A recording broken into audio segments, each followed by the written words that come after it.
This is Optimal Relationships Daily, episode 245, Embracing Life When It Sucks, on Death, Forgiveness, and Living in the Moment No Matter What, by Tzemis with RomanFitnessSystems.com. And I'm your host, Joss Marie. Happy Friday, and thanks again for joining me here. This is the show where I try and bring you some of the best relationship content out there every Monday through Friday with author permission. I cover friendship, dating, marriage, parenting, and pretty much everything in between.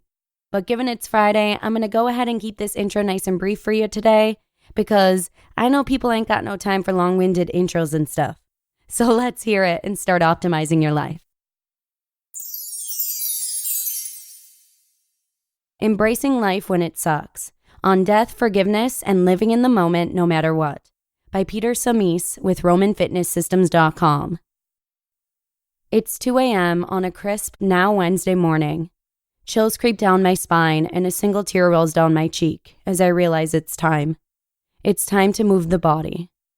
Tonight wasn't supposed to end like this, but is any night supposed to end in the death of a loved one? Death's a funny thing. It's something we can all relate to. It's something that no matter how hard we try, will always be in the back of our minds.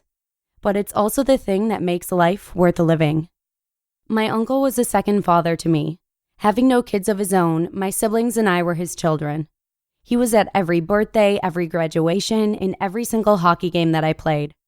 As I help carry the body of my deceased uncle out of the basement, a wave of overwhelming emotion hits me hard.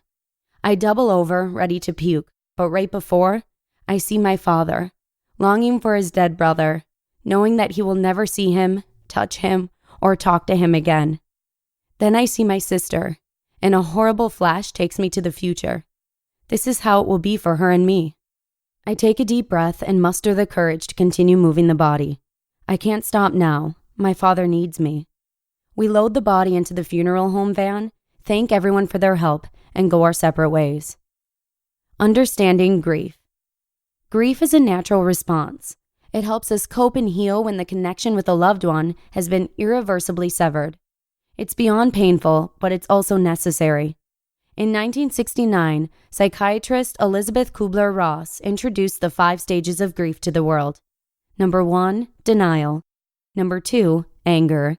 Number 3, bargaining. Number 4, depression. And number 5, acceptance. Although these are common responses to loss, especially when it's a loved one, there's no timeline or structure to these responses as you move through them. You can go through these stages linearly, or you may jump around, experiencing them out of order and simultaneously, as I did. Kubler-Ross never intended for these stages to be a rigid framework for everyone experiencing grief. Before her death in 2004, she said this regarding the issue, quote, "They were never meant to help tuck messy emotions into neat packages. They are responses to loss that many people have, but there is not a typical response to loss, as there is no typical loss. Our grieving is as individual as our lives." End quote. Some people withdraw into a deep corner, isolating themselves from the world. Others will throw themselves into work, take drugs, or overcompensate for distraction. And others will simply cry until there isn't a single tear left to shed. There isn't a right way to grieve, and there's no rush to get back to normal. You'll develop a new normal, and that's a blessing. It wasn't until I realized that life wasn't supposed to go back to normal that I took back control of my life. Life and death are a personal journey.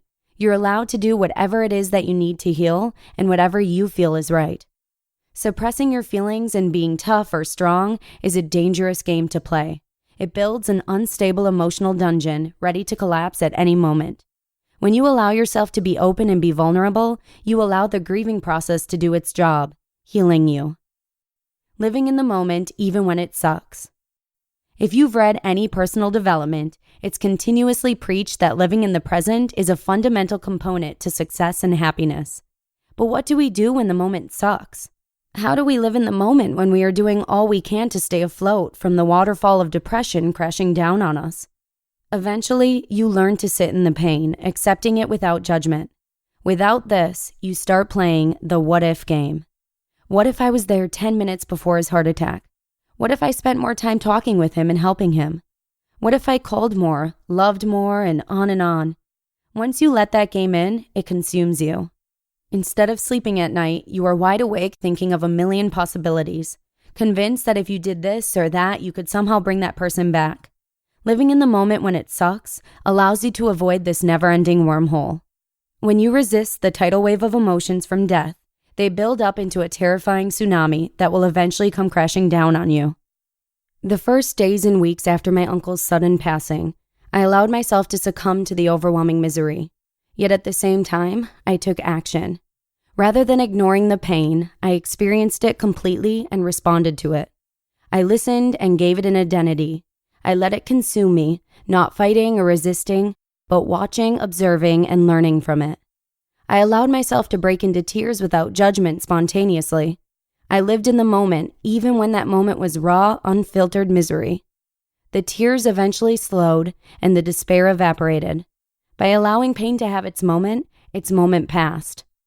Sadness allows for the roots of joy to take hold and flourish. I stopped shedding tears because my uncle's life was over, and instead, I started cracking smiles because it happened. In remembering who he was and what he meant to me, I found myself appreciating the time we had and honoring that. Forgiveness.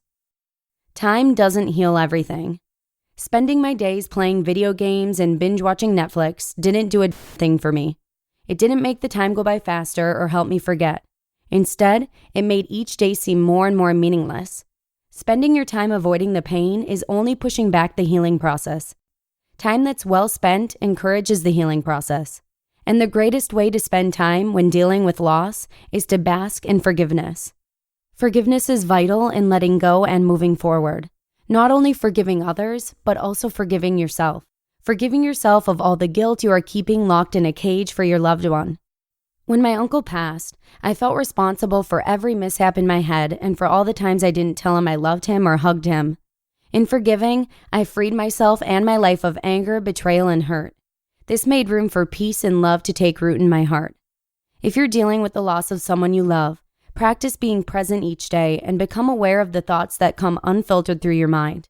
Allow yourself to be sad, angry, and hurt, but more importantly, allow yourself to be happy. Forgiveness is the real gift you can give back to your loved one who is gone and to those still with you. Going forward doesn't mean forgetting. Enjoying life again doesn't imply that the person is no longer missed or somehow forgotten. It simply means that grief has run its course. There will always be a crater where my uncle once stood. By learning to embrace the awful moments in the present, the sad moments, the inevitable times when I remember I will never see him at another hockey game or a family dinner, I've learned that they, like everything, are not permanent. They are moments to be celebrated because they happened. Embracing the present moment, even when it sucks the most, is the only way to truly live. You just listened to the post titled, Embracing Life When It Sucks, on Death, Forgiveness, and Living in the Moment No Matter What, by Peter Tzemis with RomanFitnessSystems.com. Awesome post. I am loving all these new authors and sites, so keep them coming. You can actually share your author ideas with us right at oldpodcast.com, and you can also sign up for our mailing list right at oldpodcast.com too, if you'd like your name to be submitted for the free book giveaway on Sunday.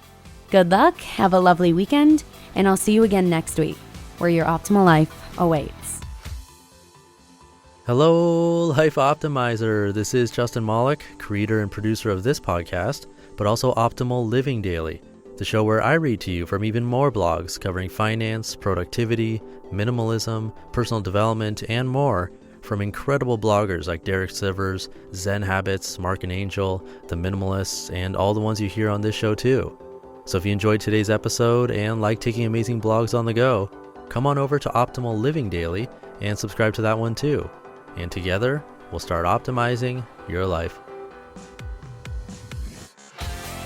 You've been listening to Optimal Living Daily. Be sure to hit the subscribe button to stay up to date on each new episode and head to oldpodcast.com. That's OLDpodcast.com for a free gift as well as more actionable tips and resources to help you maximize your potential. Thanks for joining us, and remember, your optimal life awaits.